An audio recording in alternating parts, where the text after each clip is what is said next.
When you look at any premium gaming setup, one thing you'll always notice is their monitors look insane. You'll see no cables, no stands, they'll practically look like they're floating. And in this video, I'm going to show you 2 simple layouts, how you can replicate that for yourself and elevate your setup to that next level. But let's get straight into it. If you'll look behind me, one thing you'll notice is there's basically no cables on my desk. Yes, there's some which I can't help, but if you look for the main part, I can't see anything. Both of my monitors almost look like they're floating. Also, in this video, I'm not going to be featuring anything that has to do with a wall mount because obviously not many people want to drill into their wall. So all of this is solely to do with the desk. There is going to be no wall mount. Okay, so getting into the first method, and this is a single arm with dual stands. And this is the one I've been rocking with for about 2 years now. If you just have one monitor, this is much easier and simpler to do. It's way easier to have a clean setup with just one monitor. But if you have 2, I will strongly recommend having your second monitor in a portrait configuration. It's a lot easier to make it look cleaner. I feel like this just looks a lot better aesthetically and functionally. If you haven't tried having a portrait setup, I think you should definitely try it. Give it a try for a week. Let me know how you feel about it. I think you'll like it, and honestly, I just think it looks so much better. So a closer up view, I have a single mount and I've got 2 arms coming off it. This is good. I've got good mobility. I would recommend getting gas arms for your monitor, and then you can also run cables along it with greater adjustability over manual ones. So that's one thing I would instantly recommend. So from a back view, what you can see I've done to kind of hide the appearance of the cables from the front is I've used these runways that come with arms, and I've just hidden the cables and ran them along them like that. I've also used Velcro ties, and this just helps you to keep the cables tight, stops them from showing at the front, and it hides it behind the monitor like that. And I've done the exact same thing to the other side. If I've got any cables, I just make sure to try and run them along it so you can't see it from the front. And I think this just really helps with the aesthetic of the desk and is a main tip I would give. You can see from the back, you can see a lot of cables, but as I showed earlier, when you come around to the front, really it just completely hides the cables. That's why I would recommend keeping all the cables tight behind, as it means it doesn't come around the back and it just gives a super clean look from the front. If you like taking pictures from far back of your setup, or maybe you upload content on it, I think this is one of the best layouts because from far back you can't see the stand of this monitor here, which just makes it more visually appealing to viewers. So I think this is a really good option. And if we get close up, you will notice I have my monitor almost resting on the countertop like this, and this is a good tip I would give anyone who just wants an aesthetic setup. Have your monitor, if it's in portrait, resting on the table like this. You won't want to go back. It really looks so good, and I honestly recommend anyone who asks me how to improve the looks of their monitors, keep it resting like this. I think it's super simple and can just help so much. In terms of stuff you actually need to buy to have this, all you'll need is a dual monitor arm. That's all you'll need. And then also one thing I would recommend is getting some long HDMI cables or DisplayPort cables, depending on what your monitors are. This just means you can have plenty of leeway to properly cable manage, so you can hide it behind the arms and hide it behind the desk without having to stretch the cable. This helps a lot. So make sure you have long enough DisplayPort or HDMI cables, and also make sure the power cables are long enough. All these tips are super simple, super cheap, but it can make your setup look a lot better without spending that much money. This layout is really good, but there is one drawback I want to talk about, and it looks good from far back, but obviously when I'm sat here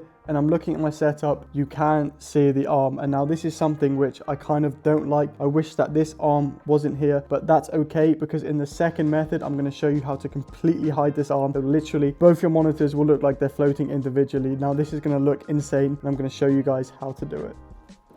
This is still going to be super simple to do, but you will need a second monitor arm. So you will need 2 individual arms for this method. And if you don't have that, I still recommend watching so you can see what it looks like and see if you think this would be valuable to you. And then you can make an informed decision and then purchase a second monitor arm if you want. I'm going to show you guys how to do it so you can see for yourself, and then obviously decide if it's something that you'd want to do. So once you've unboxed it, you should get the arm, and then you should also get the clamp, which is what you attach to the desk. And yes, not everyone's going to have the exact same monitor arm, but basically all arms should have a clamp and a mount. If they don't, then I don't think it's a monitor arm. But I'm going to show you guys how to attach these in the perfect way so that it looks and functions the best it can. So I'm going to do that right now, so stay tuned. First, you're going to want to unscrew the arm to the table width. So I've got to put this down a bit so I can just slide it straight on. Pretty self-explanatory. Once you've done that, you're going to want to attach it to this section of your desk right here. Now this is super important as it allows easy accessibility, but also it's going to be important for the placement of this and how you're going to hide the arm visually. And then you're going to want to tighten this like so. Before I attach the mount, I'm going to actually have to take this one off the mount so I can attach it to the new one, and disengage this arm, obviously, as I don't need it anymore, as I'm going to be using this instead.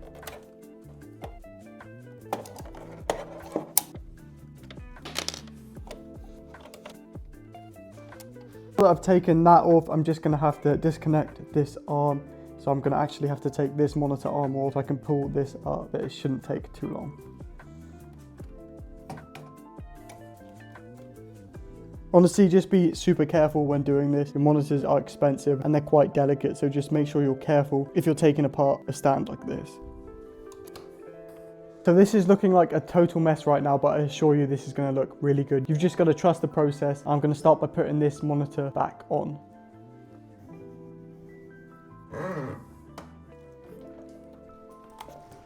And now that the mount's been taken off and I've put the new one on, I'm going to attach this monitor onto the new mount and then show you the process of how to make this all come together. Just be super careful doing this. This is really easy to kind of mess up. But I'd recommend just slightly screwing in these two screws. So then you can usually just slide it down like that and have it supported. And then you can tighten the bottom ones after. That's the safest way to do it.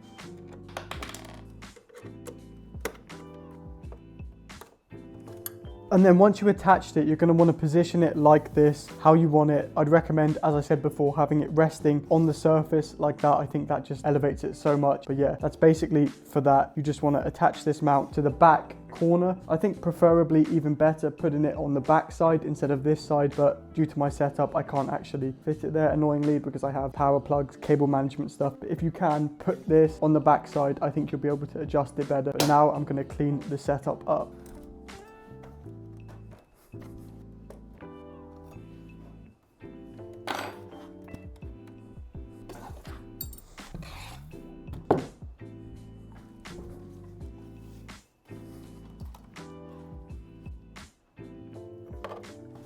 And this is number 2 completed, and now there are a few benefits and a few drawbacks of this. Now obviously the main drawback is you can now see the arm over there, and yes, there is basically nothing you can do to help this. The monitor has to be supported. Maybe you can get a smaller arm. This is one of the smallest arms I found, and obviously you can still see it. Now when you're filming from back, this does obviously get in the way and harm aesthetic quite a lot, but the main benefit of this I'm going to show you right now. I mean, I honestly don't think this even looks that bad, to be honest. I think it looks kind of cool, but the main benefit of this is when you come over here. I haven't cable managed that well, so these cables will not normally be here. What I would do is run the cable up here, along, down, and then under the table, so you won't see this. I've just been lazy and not cable managed properly.